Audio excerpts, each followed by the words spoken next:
Hello friends, welcome on Fundamental Maths. I am Rimi Jain, your mathematics mentor, and today I am going to teach you question number 5, exercise 1.1 from R.D. Sharma.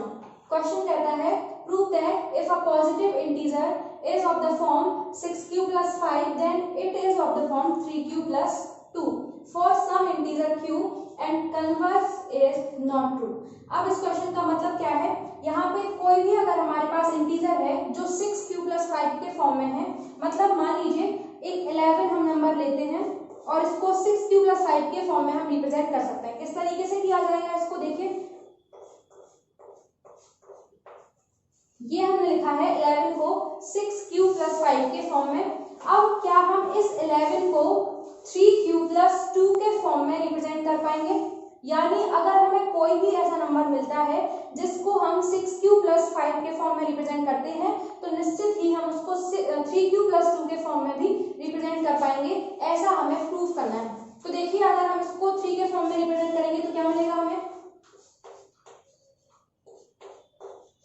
मतलब 3q plus 2। 11 एक ऐसा number था जिसको हमने पहले 6q plus 5 के form में represent किया और हम देखते हैं कि हम इसको 3q plus 2 के फॉर्म में भी रिप्रेजेंट कर पा रहे हैं। ऐसे जितने भी आपको नंबर लेना है, कोई भी नंबर आप ले लीजिए, जैसे हम यहाँ पे 17 कंसीडर करें, इसको हम 6q plus 5 के फॉर्म में रिप्रेजेंट कर सकते हैं। अगर अब हम 17 को 3 के फॉर्म में रिप्रेजेंट करेंगे तो हमें क्या मिलेगा, देखिए यहां से हमें जो फॉर्म मिली वो क्या मिली, 3q plus 2।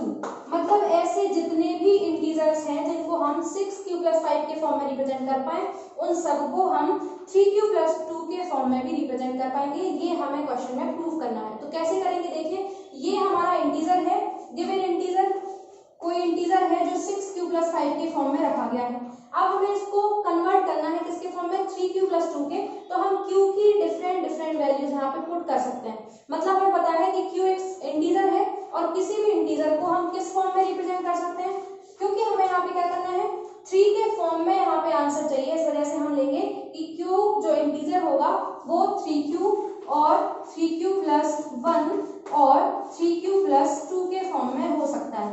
तो हम यहाँ पे 3 केसेस लेंगे, एक बार q की वैल्यू यहाँ पे 3q पुट करेंगे, एक बार q की वैल्यू 3q plus 1 पुट करेंगे और एक बार q की वैल्यू हम 3q plus 2 पुट करेंगे और देखेंगे क्या सच में वो कन्वर्ट होके 3q plus 2 के फॉर्म में ही हमें मिलता है या नहीं मिलता है। तो हम यहाँ से स्टार्ट कर सकते हैं।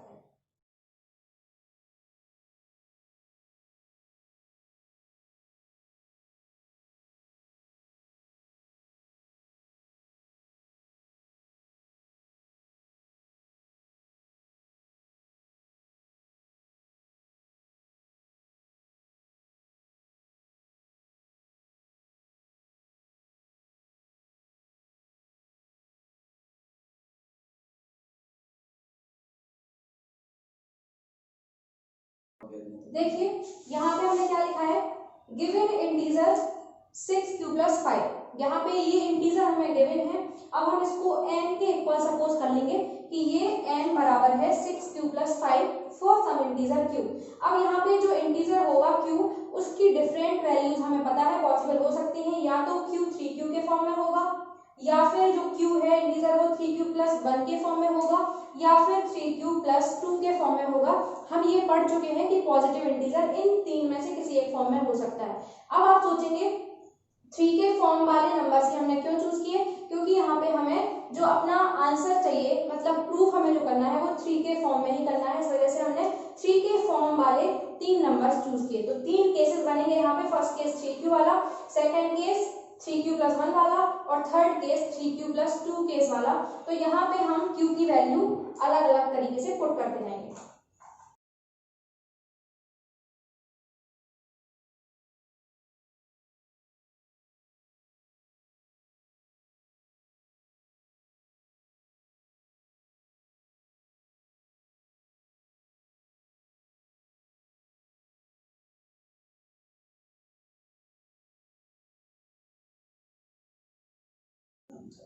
देखिए यहाँ पे हमने क्या किया, q की वैल्यू 3q पुट की है यहाँ पे, n equal to 6q plus 5 में q इक्वल इक्वल टू हमने 3q पुट कर दिया। अब यहाँ हम इसको सॉल्व करते करते कहाँ पहुंचना चाहते हैं, 3q प्लस 2 पर।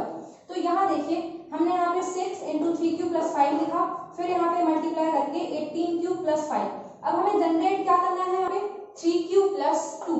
हमें यहाँ पे 3q प्लस 2 करके कैसे भी करके लेके आना है। तो हमने यहाँ पे 5 को दो पार्ट में तोड़ के लिख दिया, 5 को लिखा है 3 प्लस 2। अब ये वाला जो पोर्शन है, ये दो टर्म्स आप देखिए 18q प्लस 3, यहाँ से हम 3 आराम से कॉमन ले सकते हैं। तो 3 जब हमने यहाँ से कॉमन लिया तो ब्रैकेट में हमें मिला 6q प्लस 1, तो ये रहेगा 6q प्लस 1 और ये 2। अब यहाँ पे देखिए ये जो ब्रैकेट वाली वैल्यू है 6q प्लस 1, ये यहाँ पे कोई भी इंटीजर हो सकता है क्योंकि वैल्यूज चेंज होती जाएंगी और ये पूरा ब्रैकेट जो है वो भी अपनी वैल्यूज चेंज करते जाएगा। तो यहाँ पे हम इसको m सपोज कर सकते हैं और क्या लिखेंगे 3m plus 2 where m equals to 6q plus 1। अब यहाँ आप कंफ्यूज मत होइएगा कि यहाँ पे हमने 3q प्लस 1 प्रूव करना था लेकिन 3m प्लस 2 है, क्योंकि m और q दोनों ही वेरिएबल्स हैं, तो यहाँ पे उससे कोई फर्क नहीं पड़ेगा। आप चाहें तो यहाँ पे वापस से लिख सकते हैं और करके, और n equal to 3q plus 2। तो फर्स्ट केस में हमें यहाँ पे जो वैल्यू थी 6q प्लस 5 की वो 3q प्लस 2 मिल गया। अब हमें सेकेंड केस में भी ऐसे ही 3q प्लस 2 तक पहुंचना है और थर्ड केस में भी पहुंचना है।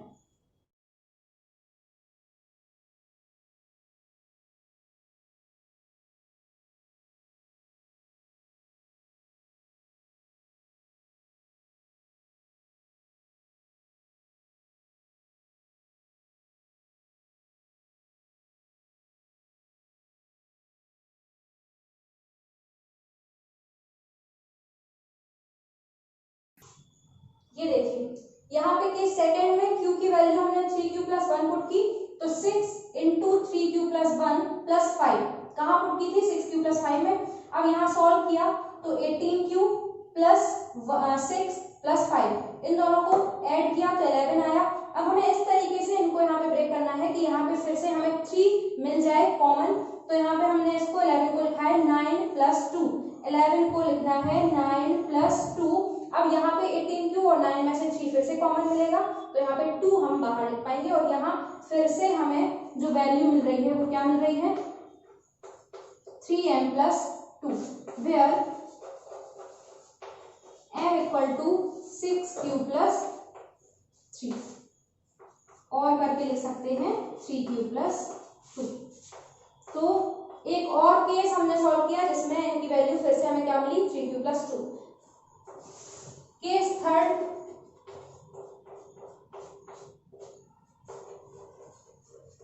when n equal to 3q plus 2।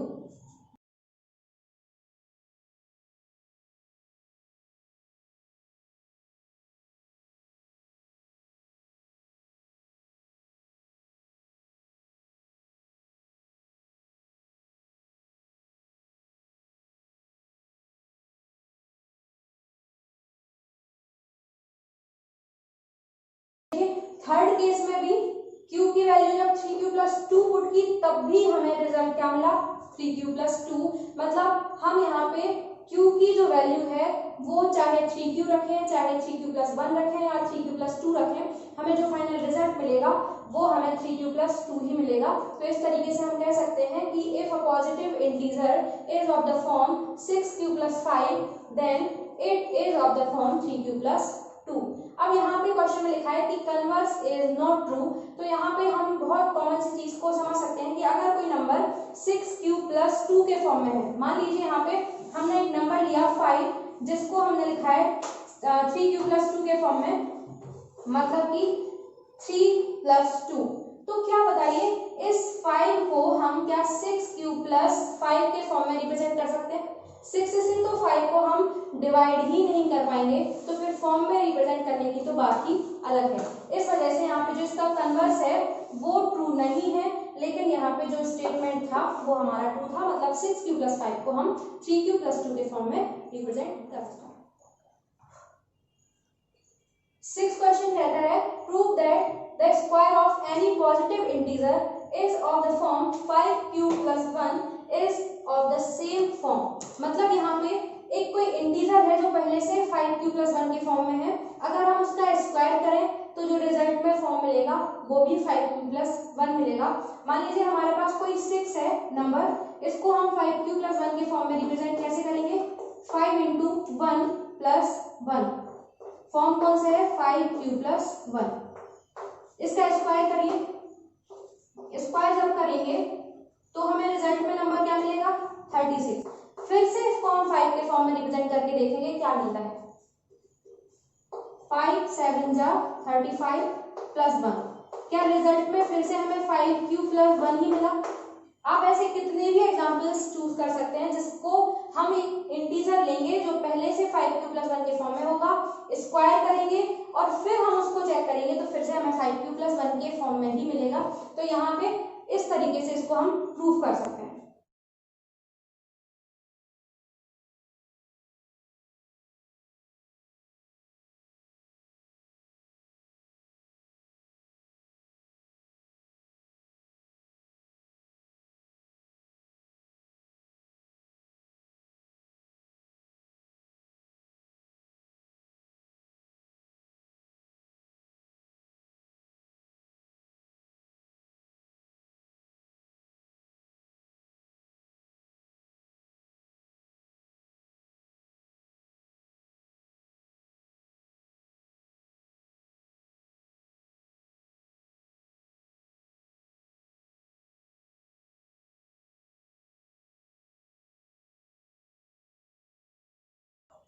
ये देखिए यहाँ पे हमने सपोज किया है कि n equal to 5q plus 1, ये कोई इंटीजर है n जो किस फॉर्म में है, 5q plus 1 के। चेक करना है कि इसका स्क्वायर करेंगे तो किस फॉर्म में मिलेगा। तो स्क्वायर हमने किया 5q plus 1 का होल स्क्वायर, इसको एक्सपेंड किया, a plus b का होल स्क्वायर होता है a square plus 2ab plus b square, और यहाँ पे ये होगा 5q का whole square plus 2 into 5q into 1 plus 1 का whole square, 25q square plus 10q plus 1। अब यहाँ देखिए दो टर्म्स जो हैं, इन दोनों टर्म्स में से 5 को हम कॉमन ले सकते हैं, तो यहाँ मिलेगा 5q स्क्वायर प्लस 2q और 1 ये जो है वो हम इसको अलग रखेंगे।